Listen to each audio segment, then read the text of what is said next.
up, everybody, and welcome to Lights, Camera, Exploitation, your guide to exploitive cinema. This is the pod boss, TJ Bowser, and joining me as always is your doppelganger, Kanga-Banger from down under, Mr. Brody Kane. Howdy, honkies. And the second man on the grassy knoll, Mr. Slick Nick. Aloha, dudes. Today, we have a doozy of an episode. But first, it's time for your slice of life. Brody, tell them how it goes. Yeah, like I say every week, it all goes down this way. Busy at work, back and forth in between work and working on set. Unfortunately, they got me working all weekend this weekend. So, it's actually start at 8, finish at 8. Yeah, it's going to be a big couple of days. So really don't know what I'm in for at this stage. But yeah, it'll be probably a mixed bag of lollies, I assume. Just walking around being a PA, fucking jumping from crew to crew. Other than that, I did happen to see, when I woke up this morning, 2 Second Sight Films releasing one of my favourite films, an independent film called Session 9. I don't know if you guys have seen it. Have you seen it? I seen the announcement, and I wondered if you knew what film that was. Oh, yes, I absolutely know what film that is, and I wouldn't mind actually doing it for one of our future seasons. But it is a very underrated, I know I say this about a lot of my films, but this would probably be the underrated film that I've ever seen that no one has else really ever seen. It's really about a psychological horror. It has, who's that guy out of CSI Miami with the red hair? Oh, David Caruso.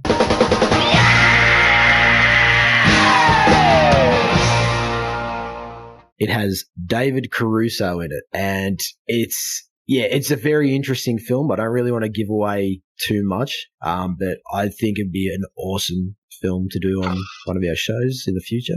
Other than that, not much else. Slick Nick, what about you, mate? So a lot of movies this week. I've actually been watching a lot of The Wire. I've been getting into a lot of old HBO shows, so like The Wire and Oz and all that. Hey, Beastmaster's on. Hey. But yeah, pretty much about it. Other than that, I got some new drawing styluses for my tablet and stuff, so I've actually been drawing a lot, trying to get back into practice on that because I haven't done it in fucking years, and I really need to. But yeah, no, really, that's about it. At least on my end, other than work as usual. What about you, TJ? What you been up to? Well, other than looking like Marv from Home Alone, I ordered some movies. Only the boys will get that joke. Yeah, I ordered some movies this morning from Imprint Films. The Straight Story from David Lynch and Fire in the Sky. Didn't realize that, hey, both films that I ordered are based on a true story. And I was like, that's fucking random, but I totally did not mean to do that. But I'm excited to get my first Imprint Films in. They look like they come with the slipcovers and everything, so I'm super excited. And that's I waited until the price went down a little bit because it was astronomical when they first dropped them just to get them here. So I found until somebody was reselling them in the States and they were brand new from a third-party person here. So fucking A. But yeah, just been watching movies this week and kind of doing a lot of pre-production stuff on the website, trying to get stuff ready for some podcasts and some upcoming shows. But what I am excited for is to talk about this week's fucking film, and that is 1982's Tenebrae. The girl was killed 5 hours ago. Her mouth was stuffed with pages from a book, Tenebrae. Tenebrae? I've read all your books, Mr. Neal. The book deals with a murder committed with an old-fashioned open razor, right? This girl, too, was killed with a razor, and your book's pages stuffed into her mouth. We came to check if you knew of any connection. We are going to need your help. This is the first time I've been to Rome. I landed from New York about 2 hours ago. We found this on the floor of your apartment here. It's addressed to you.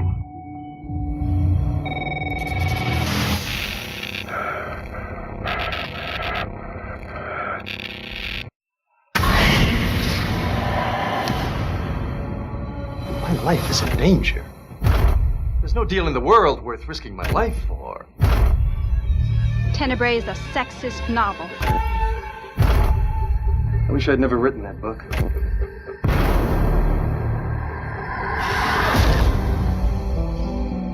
I just have this hunch that something is missing. Somebody who should be dead is alive. Somebody who should be alive is already dead. Could it be somebody I know?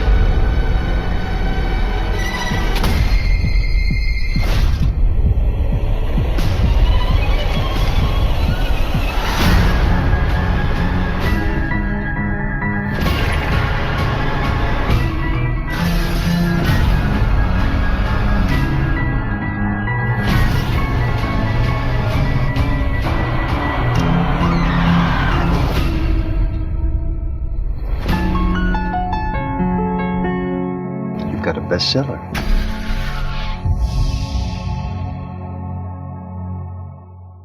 Also known as Unsane or Shadows. And that is from director Dario Argento, who also did Cat O' Nine Tails in 1971, Opera in 1987, The Card Player in 2004, and Mother of Tears in 2007. Brody, that cleaver kill.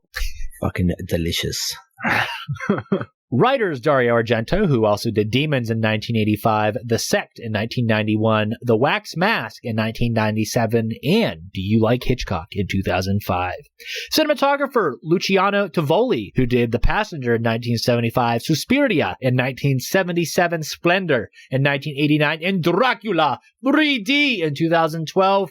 Music by Simonetti, Morante, and Pignatelli, aka Goblin without Martino, Marangola, and Guarini. They also worked on Dawn of the Dead in 78, The Church in 89, and Sleepless in 2001. Maybe a pick for next season. Special effects, Giovanni Corridori, who also worked on A Fistful of Dollars in 1964, Kioma in 1976, Cliffhanger in 1993, and The Stendhal Syndrome in 1996. Producers, Claudio Argento and Salvatore Argento. Production design, Giuseppe Bassan, who worked on Satanic in 1968, Deep Red in 1975, and Cannibal Thoreau in 1981. Budget, we searched high and low and couldn't find one, even after messaging Asia Argento. And that is a fact. Yes, I'm still waiting for that I'm still waiting for that reply. And even if she doesn't write back and she just sees the message, I will be happy. Just saying. Starring Anthony Franciosa as Peter Neal, who was in A Face in the Crowd in 1957, The Drowning Pool in 1975, and Ghostwriter in 1989. John Saxon as Bulmer. You may know him from Black Christmas in 1974, A Nightmare on Elm Street in 1984, and From Dusk Till Dawn in 1996. Daria Nicolodi as Anne. You have seen her in Inferno in 1980, Phenomena in 1985, and Scarlet Diva in 2000. Giuliano Gemma as Detective Germani, who was also in A Pistol for Ringo in 1965, Africa Express in 1975, and Confusion in 1981. Christian Borromeo as Gianni, who was in Stigma in 1980, Murder Rock in 1984, and Intervista in 1987. Morella D'Angelo as Tilda, who was in Caligula in 1979, Hercules in 1983, and Apartment Zero in 1988. Some notable background characters, if you spotted them: Lamberto Bava as Elevator Repairman number 1, and Michel Suave as Maria's boyfriend / man walking with girl on beach. We will do their films in future episodes. Plot, Nick. Oh, all right. The story follows Peter Neal, who arrives to Rome only to find somebody is using his novels as the inspiration and occasionally the means of committing murder. As the death toll mounts, the police are ever baffled, and the writer becomes more closely linked to the case than is comfortable. Now, I didn't find any information on awards, but we do have a lot of information on is the physical media. Boys, let's get physical.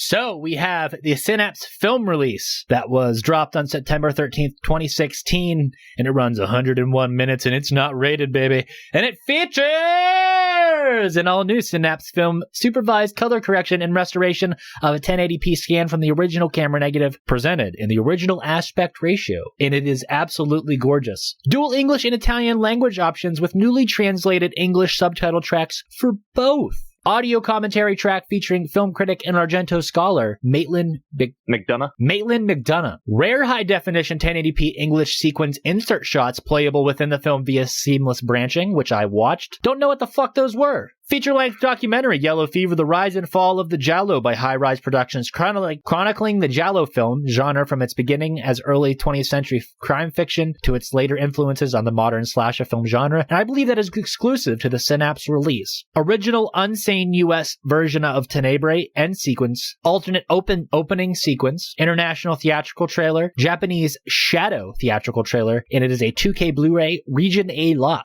Bro, do you want to talk about the Arrow video release? Absolutely. So Arrow Video 1982 runs in at 100 minutes and it's rated, the fuck is BBFS? Every time. British Board of Film Classification. Right. So basically, it's not rated, I don't think. But anywho, brand new HD restoration of the film. We get an optional original mono English and Italian audio. We also have audio commentary with Argento experts, journalists and writers Kim Newman and Alan Jones. Audio commentary with Argento expert Thomas Rostock. Rostock? Mm-hmm. I think it's Rostock. Rostock. I got it right. Introduction by Dario Argento. Scream Queen. Dario Argento remembers Tenebrae. The Unsane World of Tenebrae. An interview with Dario Argento. A composition of Carnage. Claudio Simonetti on Tenebrae. Ooh. Goblin. Tenebrae and Phenomena live from Glasgow Archers. Ooh. The OG trailer. And a 2K Blu-ray Region B locked. Fucking A. And I have the Synapse release. Brody has the Arrow release. And those are absolutely fantastic. And we highly recommend them. Abso-fucking-lutely. Each of them feature two completely different sets of features, and that's fucking awesome. Boys, what'd we dig up? Well, let's kick off this with Quentin Tarantino has called The Murder of Jane via Axe his favourite on-screen death scene of all time for its intense imagery, including the key moment where she paints the wall with blood. And it is intense indeed. It's fucking awesome. Oh, yeah. No, we'll get back to it. Yeah. Unlike most films featuring the famous city of Rome, Argento goes for a more modern side of the city in Tenebrae, with mentioned author Kim Newman remarking that the Rome of Tenebrae is unlike any usually seen on television or other feature films, eschewing all of its usual landmarks, this being a deliberate choice, as Argento had utilized a lot of these filming locations in his previous work, and said that he wanted to show Italy as not just a museum piece, with even the flashback scenes of the beach being filmed outside of Rome proper in the suburb of Ostia. You know, this definitely captures the traditional amazing set pieces of Argento, but like you just said, in a different way. Mm-hmm. It's definitely a more modern side. It almost doesn't even look like Rome, just if you're basing it off of like how you see Rome on TV or in a movie. Yeah. In an interview with Dario Argento, located on the Arrow release, Argento talks about the movie and himself. With this film, I took into account all the talk of Dario Argento, that Dario Argento was a misogynist, that Dario Argento was a criminal, that Dario Argento was a murderer. As a result, a few people thought these things about me, so I put them in the film. I made them think that Dario Argento really was a criminal, a murderer, a misogynist, etc. But it was also a little bit of a game as well, so this was my main reasoning behind the film and the telling of this tale. Fucking A. He also goes on to say, I'm not a misogynist at all, nor a murderer. I'm nice. I love animals. I have been a vegetarian all my life. I was just able to tackle my dark side in films. I just really let it speak, and I was really able to get these thoughts out there. But it was really just a joke with Tenebrae, because you, the critics, believe I am a criminal. Well, okay, I am. There you go. The scripts I've written are really my diaries of actual happenings, but it's not true. It was just to mystify things like the girl during the press conference at the beginning where she accuses Peter of misogyny and so on as he denies it. In reality, though, he wasn't a misogynist at all. He just murdered women anyway.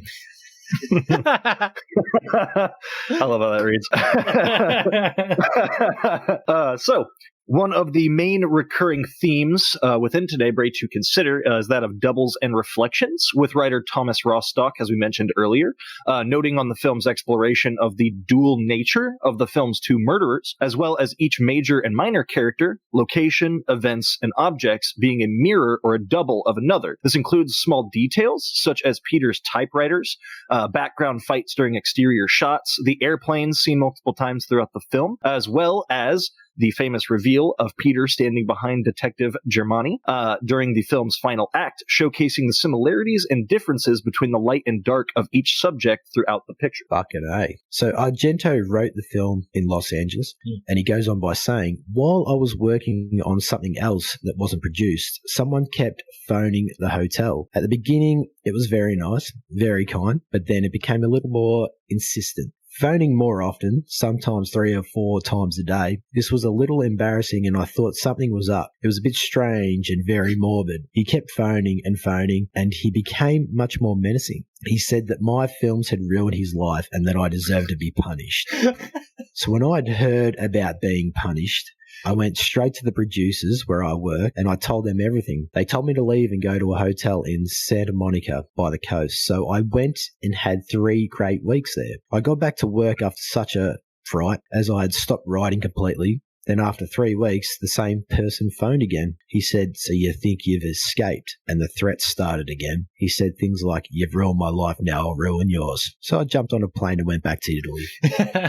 Probably the smartest thing to do, honestly. Pretty much. So, another incident leading to the inspiration for the film occurred whilst Argento was staying at the Beverly Hilton Hotel, during which a Japanese tourist was actually shot and killed in the hotel's lobby while he was staying there, with a second unrelated, but he did hear about it later, drive-by killing that took place later at a local cinema. Upon reflecting on this, as well as the distressing calls that Brody mentioned, Argento is quoted as saying that the obsessive fan and his threats were symptomatic of that city of broken dreams filled with celebrity stalkers and senseless crimes. Speaking specifically of the 2 murders taking place during his stay, to kill for nothing, that is the true horror of today. When that gesture has no meaning whatsoever, it's completely repugnant, and that's the sort of atmosphere that I wanted to put across in Tenebrae. So Argento talks about the film's themes. You see, the Catholic Church has great importance in Italy, a big influence in fact. In Italy, being gay was not allowed. Many things were frowned upon, especially homosexuality. So in the film, I wanted to recount this subject freely and in an open manner without interference or being ashamed. So I did the film, but they gave it an 18 rating, to which I was very upset about. Very angry. It was all because of this sexual diversity. Argento also talks about making films with his friends. Ooh. Michelle Suave took Lamberto Bava's place as my assistant director on Tenebrae. So this is how we ended up doing lots of films together. It was a good partnership. Then, just as I had done with Lamberto Bava, I did 2 films with Suave, The Church and The Sect. 2 remarkably interesting films indeed. Working together on The Church, we filmed in Hungary, and The Sect, we did here in Rome. It was a wonderful experience with him. They were good years working together. Those films are awesome. Yeah, I really need to check Future picks, possibly? Yeah, they were released as Demons 5 and 6. Suave also did the giallo slasher film Stage Fright with the owl killer, where the dude has a giant owl head and keeps people with an axe. Yeah. He also did a movie called Cemetery Man. I think I've actually heard of that one. Yep. I've read up on that. That actually doesn't look too bad. Yeah, it's on YouTube, Brody, I believe. Oh, interesting concept. Makes it easy. The thing is with Suave, we'll probably talk about it whenever we do his. He worked under Argento, and Argento kind of helped him along. And as great as he started to get his breakout films, his son got really sick, so he stopped making movies and focused on his son. Understandable. Yeah, so that's literally so he has these 4 horror films that are just fucking awesome. Oh yeah. 2 of them written by Dario Argento. Oh, that just makes them even better. Mm-hmm. So, at least as of 2007, I wasn't able to see any update. I found another article from 2019 that said the same thing. Though the film had a moderate box office success over the entirety of Europe as a whole, the FSK, which is the official film censorship agency in Germany, had actually banned the release of Tenebrae in Germany. It did eventually come to the country, but it was heavily censored. The uncut version still has not been released over there, and the FSK actually claims that it likely never will be. So Germany may never get to see the full uncut Tenebrae unless they're using VPNs or something. So he goes on by saying, why had I done a giallo after such a long absence? Well, mainly because I was annoyed that so many other directors were doing giallo every year and using similar titles featuring animals like mine. It was very irritating. In fact, which is why I had been making fantasy films instead for at least a few years. Then, however, I thought, why am I letting this affect me? I started this type of film, the Italian giallo. It had been me that began it. So I started it again and I made Tenebrae, which I enjoyed doing very much because it was set in a fantastic and non-existent city. It was an invented town. When I did this film, I said to my collaborators, it will be set 15 years from now when there is a very diminished population. There will be very few people because of something that no one wants to remember, an atomic bomb. So when you see the streets, they are half empty. There were many deaths, but no one remembers the event that caused it. What the fuck? I did not get the impression it was post-apocalyptic. Not at all. Not at all. Looks really nice. We also have him. So we also have him talking about the film that almost was. So I did the film in this strange city with very few people in the streets. Even the big shops seemed quite deserted because even before doing a film, I will always think of an angle of details. I asked myself, what is this all about? For example, when doing Phenomena, I had an idea, and the idea was that the Germans had won World War II. So, the world in Phenomena was like this. The population were really slaves of the Germans, and Hitler had won. What the fuck? So, the schools were strict, and this girl was in fact lost in this world of perverse, evil people. What the fuck? Dario's headcanons for his own movies are the best. I love it. When I was watching this, I was just like, what the fuck am I listening to? But I wrote it down. Props to the man. This makes all of his movies so cool, so much cooler. It's like J.K. Rowling going back and headcanoning all the shit except good. This is like providing unnecessary context on top of an already complex story. Oh man, I love it. Oh, I love him. I love him so much. So, for the soundtrack of Tenebrae, Argento wanted to return to using the band Goblin after departing from them for Inferno to work with English composer Keith Emerson. However, as you'll have noticed, how it was the actual three artists credited for the music and not Goblin itself. Goblin had actually disbanded earlier that same year. The three members that we mentioned, the keyboardist Simonetti, the bassist Pinatello, and guitarist Morante, agreed to return to work on the film's soundtrack, with the credits going to them individually rather than as Goblin, because the drummer actually held the rights to the band's name at the time, and because he didn't participate, he didn't let him use it. There are so many different ways that Goblin's listed on Argento projects, and Simonetti's listed as well, that, yeah. Goblin. Goblin and Claudio Simonetti worked on this in some way. Some members. And God, the soundtrack is so good. That title, I love it. The most 80s thing. I love it too. You know how much we love it? I've heard that before. Yeah, it's strange. It's weird. It's almost like you heard it before we started talking. Yeah. We have Scream Queen Dario Argento talking about working on the film. I remember very well that disappointment at not being able to continue the Three Mothers trilogy. Dario was working with an American screenwriter and he wanted to do a more realistic type of movie. This was a character very unlike me. I preferred playing Gina Breezy or Miss Bruckner in Phenomena, who was the mother of the beast. I just found them more fascinating. I remember wanting to have Veronica Larios' part. It was a small role, but perhaps with more character. The role of Anne, the assistant, is regarded in the theatre as the tinker. She had no character at all, and I like roles with lots of character, regardless of whether they are strong or weak. Entirely fair. So also speaking of the casting, originally the role of Peter Neal was reportedly offered to actor Christopher Walken. Yeah. Yep. That would have made this film a whole nother level. It would have been, probably would have busted him up. So before the role eventually went to Franciosa, though this potential choice was reflected upon by English author and film critic historian Kim Newman, who's also done some more commentary on this as well. In his commentary for the film, he said that the choice potentially would have made the twist and the reveal in the end for him being the killer too obvious for the audience, because they're like, that's fucking Christopher it's him. It's Christopher Walken. And that Franciosa was capable of bringing more to the role that was initially asked of him.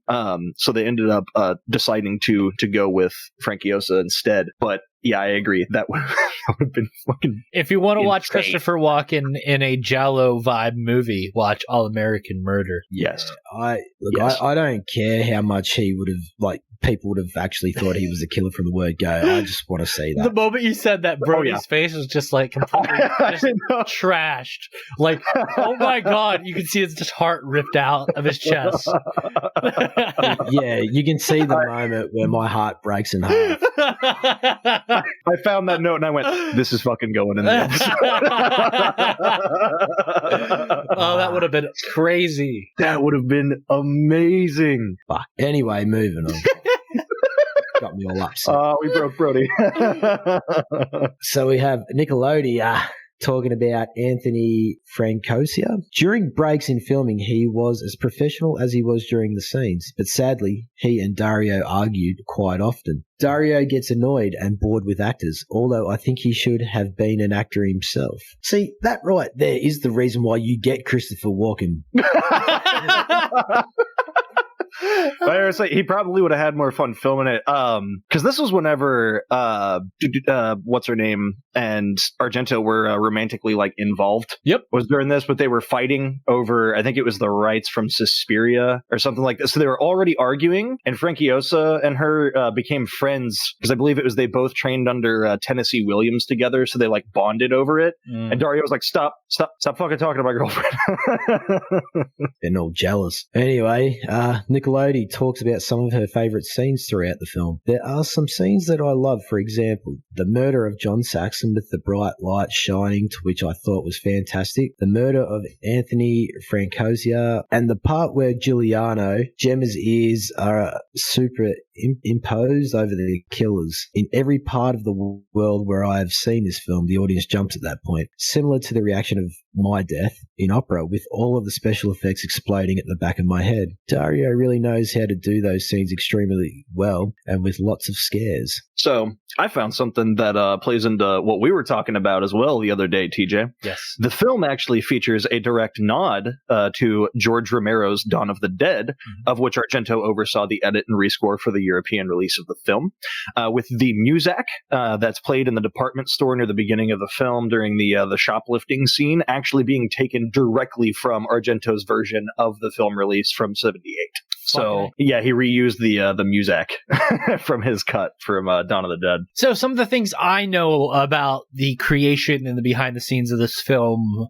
So after Argento made Inferno, it kind of got a lukewarm reception and didn't really make as much money as they wanted to. So Argento's father, which was his main producer on most projects, truly insisted that he goes back to what he was best at, and that was giallo. So he was more pressured to go this route with this film than he was doing with the supernatural route with Inferno, and which is why we didn't see Mother of Tears until 2007 when he was able to finance it.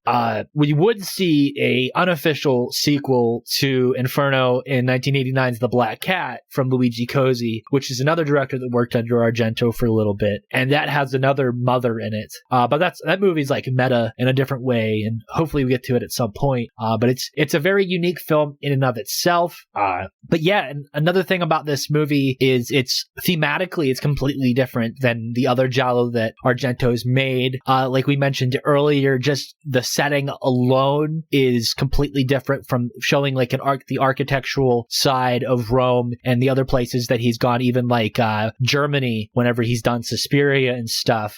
This is more of a suburbs in a rural setting. Just the way that the characters and the story plays out is completely different from his other giallo films. films. And I think that from this point on, this marks the tonal shift in his career, because then we see projects like Phenomena, which we covered in previous episodes, and then all those crazy films that he made afterwards. Now you can say that maybe things took a nosedive after this, or you can look at it the way I do and just say he changed things up and went a different direction. I love all of his films, no matter what. I think that they're all special and unique in their own way. And to have him have a take on this genre that he started, as unique as Tenebrae is, where it kind of takes all the tropes that he kind of made a thing and turns it on its head and approaches it in a truly different way, is just excellent. And I think that this film kind of set the bar for what was going on, like in the mid 80s. I mean, yeah. No, I mean, it's a seriously good point. I'll say, I mean, hell, he made Trauma after this. Like, and that's probably one of his better films, in my opinion, at least. Exactly. Like a lot of these Argento films that we're discovering, the later ones, that now that we're able to have access to them and watch them, it's really truly opening my eyes to something completely different. And I love the films he made post 2000. I love the way that they feel. I love the atmosphere that they create. It's completely different than what we were getting in America at the time. And it's a lot better than what we were getting in America at the time, because at the time we were getting post-Scream stuff. And my personal opinion on that stuff is pretty well known, so. I mean, oh no, I was about to say Descent was good, but that movie was British. Exactly. So, boys, let's talk about it!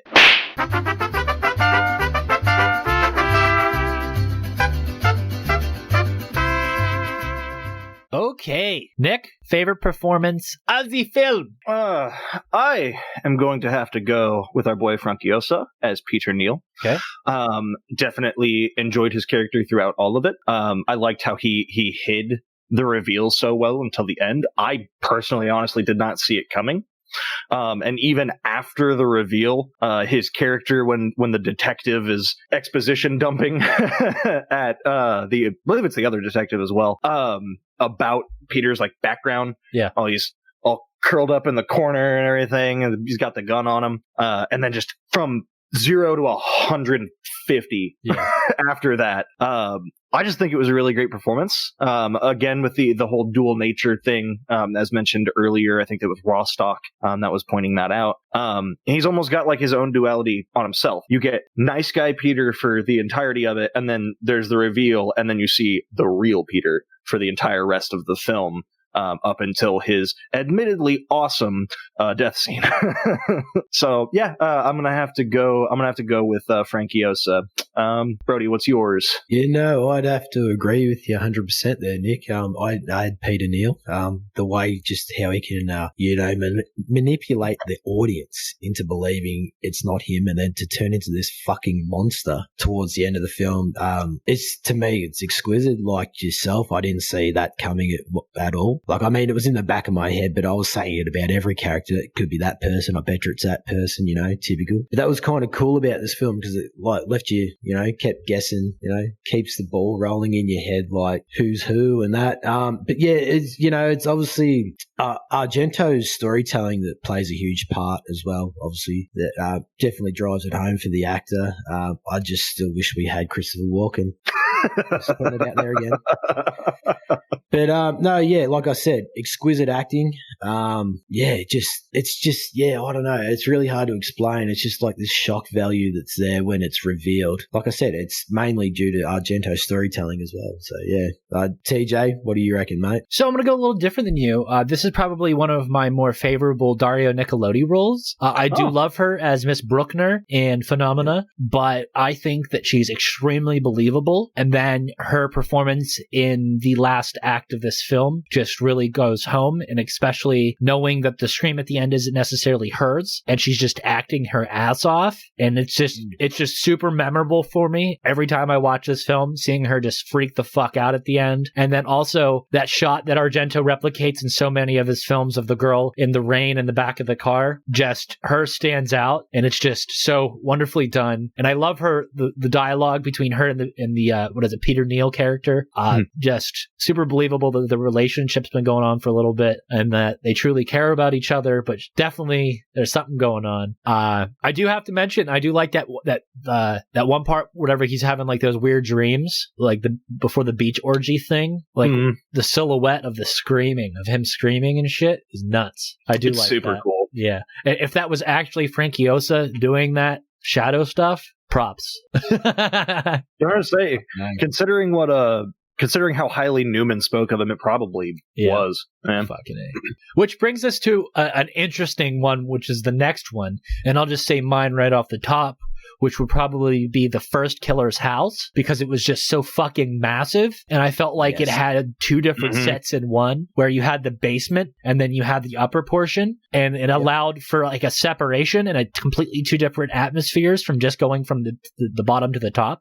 Even the backyard. Yeah, even the backyard was fantastic. I'll say the backyard, the like side gated whenever Maria gets chased by the dog over it. And like, we that whole spend area a lot of time in that setting. And it allows us to truly appreciate it. Brody? Nick? Yeah, no, I'd have to agree with you there. I love the layers that this property has. You know, you got from the basement to the poolside design. Definitely designed way ahead of its time, I do believe. The size of those fucking doors were huge. I don't even think I've seen them ever invented down this way. So, you know, like, it's pretty fucking, and how smooth it opens. I was gonna say, that door would be so fucking heavy.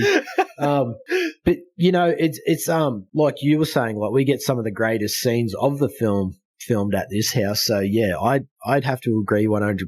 I'm gonna actually have to be the odd one out on this one. I actually really like Peter's apartment. All of the papers everywhere, the bringing in the dual typewriters, because it just goes to show like how much attention they paid to every little detail. All the shots, you know, the initial shots whenever the first killer is, you know, calling in and everything, and he's motioning for the detectives and everything because you can see him out in the phone booth outside, and then just the detectives going out and causing a fucking car accident by waving guns around in the middle of the street. The cars in this movie are awesome. They're all mid-engine Italian like sports cars. I love it. I love it.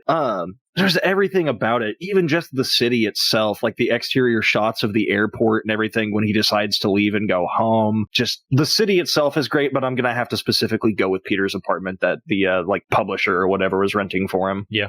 So was Peter Saxon's character supposed to be a Roman that represents American authors, or was he an American staying in Rome that's his agent all the time? Or is that just his, like, you know what I was talking about? Because his performance, the way he talks, isn't exactly American. His dialogue. It doesn't come up as, you know what I mean? If it is, it's one of the worst accents I've ever heard. But you know what I mean? He's using an American absolutely accent, but he's talking like his dialogue is written for an Italian actor. He's just like lived there this whole time as this like he's American. He's lived there for all these years. He's starting to slowly pick up their accent. I mean, it doesn't really bother me. I just something that I picked on. I think the only thing that really bothers me about the performance would be the dubbing of that one inspector, where the actor is kind of really cold, and then the dubbing is kind of really obvious. But you can also look at that as very weird. As what if he's cold on purpose? And you can say that adds to the strange atmosphere of this film, especially adding to the context that Dario provided in his strange headcanon. Fucking nuke. So if you do that and be like, oh, this guy just fucking hates his life because he realizes like it's the end of days anyway, then it adds a whole nother layer. I was like, it could even, I mean, if it's a post-nuclear world, it very well that, you know, like the agent could just, maybe he left the U.S. because it got nuked. I mean, we only see New York City as like America at the beginning. So like, I don't know. Did you know, maybe he moved. It could also very well just be, it's structured Italian because Dario wrote the script. And I should have watched the Italian version with English. I'm like, it could just be that. It could just be the guy is just reading the script directly straight with it. Just, I'm just going to read what Dario gives me. I'm not going to be like, this kind of hits the ear wrong or something, like anything like that. Maybe. Favorite scene or shot, boys? I think the insane crane shot of the hooker's house. They have to use CGI to do that stuff now. He just did it. Yeah. I think he does an awesome crane shot in Deep Red that's kind of like a precursor to this, but this is next level. This is just absurd. I I wonder if did you watch the scene that I sent from Soy Cuba? I did not. Is it similar to this? It's very much. Okay. It's like a 3-minute long take tracking crane shot of a funeral procession, and it is insane, especially considering it's almost 20 years older than now. This does movie. it do the crazy shit that this one does? Like goes over a house and then in a window and it goes over a house, like through windows, through like people all leaning out their windows and everything, watching this funeral procession go by. It tracks down buildings back across the street. Like it starts on street level and then tracks back, goes up a building, goes across the rooftop, like through another apartment complex and everything, like all the way through a hallway and everything. Who did that film? I believe that was a Soviet movie. Okay. Let me take a look really quick. It's from 1964, but I do know that the director's name, Mikhail Kalatazov, or Kalatazov. He's a Palme d'Or winner. He did Cranes Are Flying. Yeah. My alternate would probably have to be the random shot of the red filtered eye. Yeah. That's so really Argento. So Argento. Oh, it so is. I'd probably say also honorable mention to the flashback beach scenes. Yeah. As well. Really mysterious, really keep you guessing throughout it. You're just like, what does this mean? And then when they start the reveal at the end where they're they're shifting it, or it just focuses more and more a lot on those like red shoes, and they keep coming up in the real world and then back into the flashbacks, and you just get a little more each time it's used. I'd probably have to go with those. Brody? I think the reveal of Peter Neal after he kills Inspector, is it Altieri? Yeah. The female? Yeah. I think that scene is blocked incredibly well. Where he walks into frame? Yeah, when you see the shadow track along the floor and then it pans up to reveal Peter, I think that's fantastic. It's the axe first, right? And then you see the axe in the hand and he kind of walks. Yeah. I think everything, like that whole entire last scene is blocked extremely well. Yeah.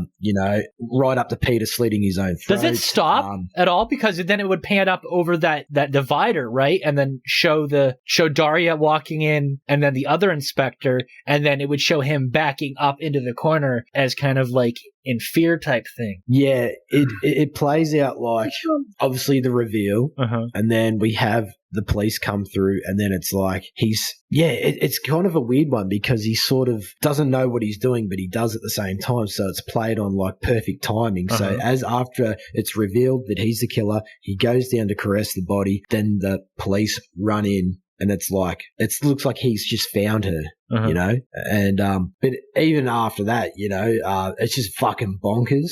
It's just perfect Argento to a T. And the violence of the whole scene is, to me, perfection. And, even the perfect reveal of Peter standing behind Giamatti as well, where Giamatti, Bob's down, Peter's there, Bob's back up. How the fuck do you stay that still that you perfectly don't reveal? Yeah, it's like perfect, center framed.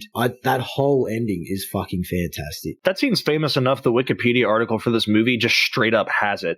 Like, I'm not kidding. It's just there. Like, if you go down into the casting and like filming section of it, it literally is just like, here's a dope ass scene from the movie that you want. Like, it just has. But that's only because it inspired other people to recreate that in theirs. Obviously, De Palma for Raising Cain, like it says.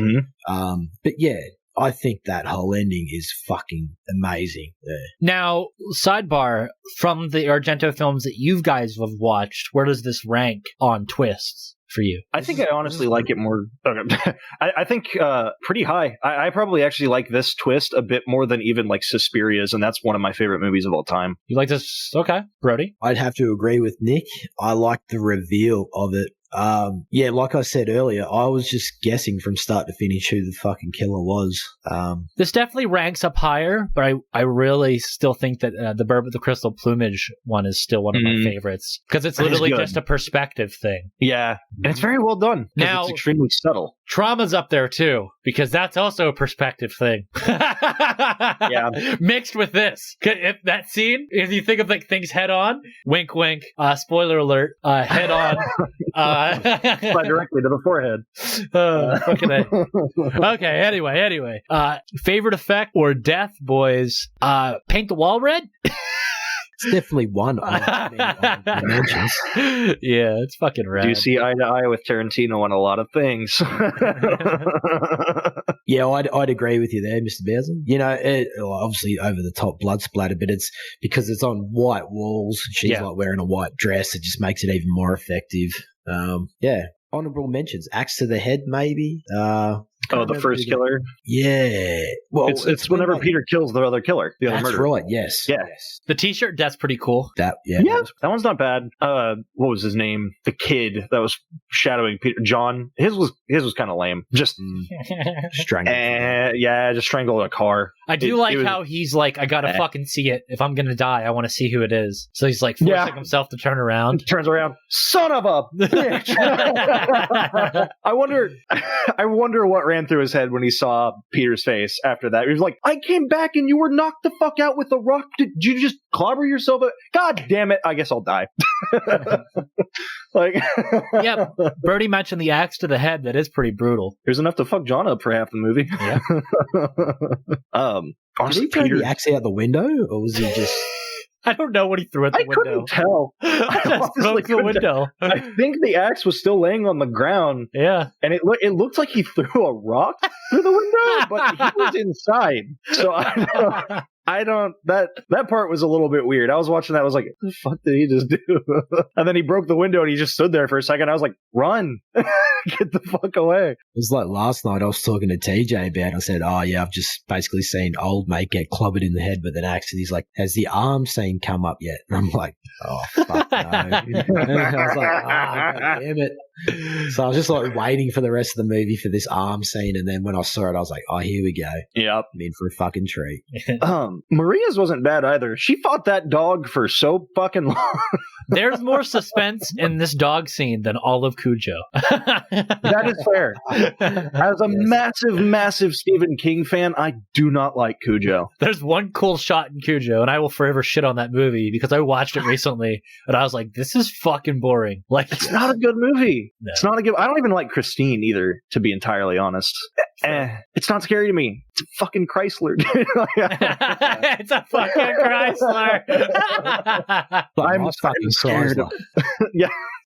I'm more scared of my fucking Chevy Prism out there than that fucking Chrysler. What do you guys think about the story? I really like it. I've just overall enjoyed this movie, like almost every aspect of it.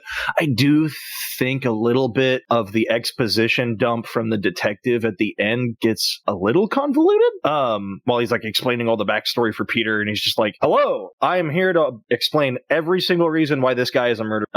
Instead of, kind of allowing the audience to sort of piece it together, which they do, especially through the flashback scenes, which I've mentioned are probably some of my favorite. I think they could have explained a bit more through those and had a little bit less of the detective coming in and reading the plot synopsis to the the audience. But I mean, overall, it's really, really good. Definitely keeps you guessing. Like I said earlier, it's definitely different than the other gialli that Argento's made, especially with the way the story plays out. The twist is super unique, like we've mentioned earlier. It's definitely standoutish in its filmography. I mean, I absolutely love the relationship between the characters. I love how the characters completely switch at a point in the film, and it kind of changes your expectations for what a good giallo film should be. Yep. Yeah, no, I'd have to agree with both of you. I actually enjoyed it. It plays as this murder mystery, then unfolds into this fucking body count massacre towards the end, and it's definitely got a fantastic twist, like I said, and I'll keep saying, like, it was just really fun to try and guess who the serial killer was at the end. And I think Argento really made it his own, and yeah, he come out guns blazing with his giallo after all these years. He was saying he was making fantasy films, so he's definitely come out strong and made a name for himself again back in the genre he created. So I do really like that was kind of his approach to it, was while he was making those fantasy films, he saw all of the similar giallo films coming out and everything, and was just like, you little shits, I made this genre. Okay, you want to see how it's done? And then came back and did another one. Like, yeah. I just really like that aspect to it. Impact and takeaways. I'd say that this definitely kind of reasserted our Dario Argento as the king of the gialli in Italy. Like he kind of reclaimed the crown that was rightfully his anyway, after doing Inferno, which is by no means a bad film, just different for the time and not exactly what people, I guess, were wanting to see. We can definitely appreciate that film more now, but definitely the way that this film is looked at today, it's highly regarded, and a lot of people talk about Tenebrae. The theme song kicks ass. It's definitely one of the more memorable Argento theme songs. Has ties to the show, for obviously. But yeah, I remember watching this film from the first time, and of course having that twist completely blow me away, having the cinematography blow me completely away. Fuck it. So the one thing oh, sorry, Nick. Oh, no, you're fine.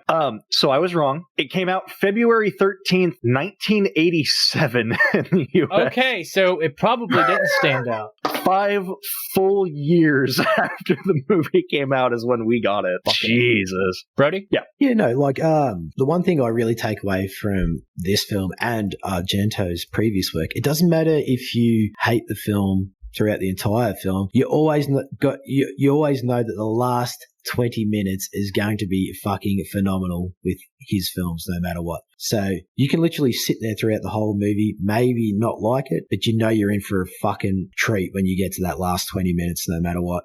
It's just batshit crazy. You know, it always gives you something to look forward to. And I think this film and Phenomena definitely showcase that side of storytelling, and it's great to watch and see unfold. Overall, yeah.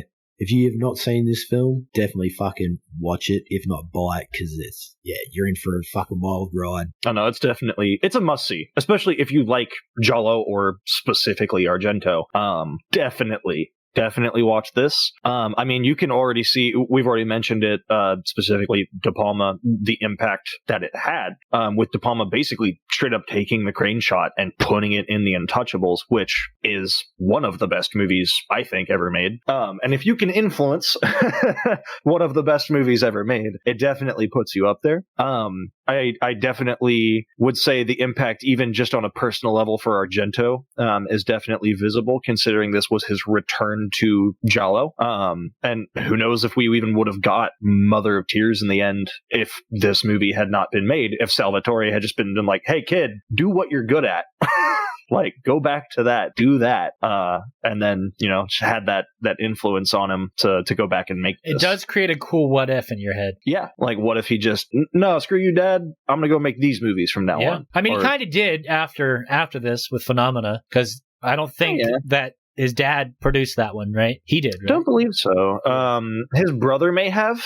Was it Claudio? Yeah, Claudio. Let me see. We did that episode with Steve, didn't we? I was not on the Phenomena one. Yes. So that would have been Steve. It's got me kind of thinking, maybe... No, I think him and his dad are fighting, maybe. I'm not entirely sure. I think creative differences. We said something because he was just like, fuck it, I'm going to do whatever I want. And that's why that film's so weird. Includes a monkey. Yeah. So... And I'm all for that shit. Yeah. Oh, and trained flies. Dario produced Phenomena himself through DAC Film. Yep. So Salvatore was not on that one. Yeah. So like, he literally was like, I'm going to do my own thing after this, because he literally needed to blow off steam, apparently. But anyway, boys, let's rate this bad boy. So this week's rating is beautifully shot beachside dream sequence orgies out of 5. Brody, what's your score? I'm going to give it a 4.1. Ooh, slick Nick. I'm going to have to give it a 3.8. I'm going to give it a 4. And that is an LCE score of 4 beautifully shot beachside dream sequence orgies out of 5 for 1982's Tenebrae. Nice. And next week's episode is a Brody pick, right? That is correct. I am bringing you down to New Zealand, people, and we are going to be watching Once Were Warriors from 1994. It is definitely an intriguing film. Just really captures the aesthetic of realism. Boba Fett. It's a brutal movie. We actually had to watch it at school. So it's one of those. Yeah, it's definitely it's a grim story, but it's presented really well with Boba Fett. Exactly. Tamora Morrison's in this as your lead. Yes. Actor Jake the Muss. So yeah, you're in for a treat when every time he graces the screen with his presence. He's a force. He's a powerhouse. I mean, what more can I say about the guy? But I'll give you that next week. Fair enough. Fucking A. And I'm excited to see that film. I've never seen it before. I hadn't heard of it until now. Or, well, not today, but, when we picked it. For sure. Well, guys, I'd say that's it for this episode of Lights, Camera, Exploitation, your guide to exploitive cinema. This is the pod boss, TJ Bowser, signing off. This is your doppelganger, Kanga Banger, all the way from down under saying, I'll catch you next week, motherfuckers. Slick Nick, signing off, y'all. Love ya. Mwah. Is anybody here? Please, help me.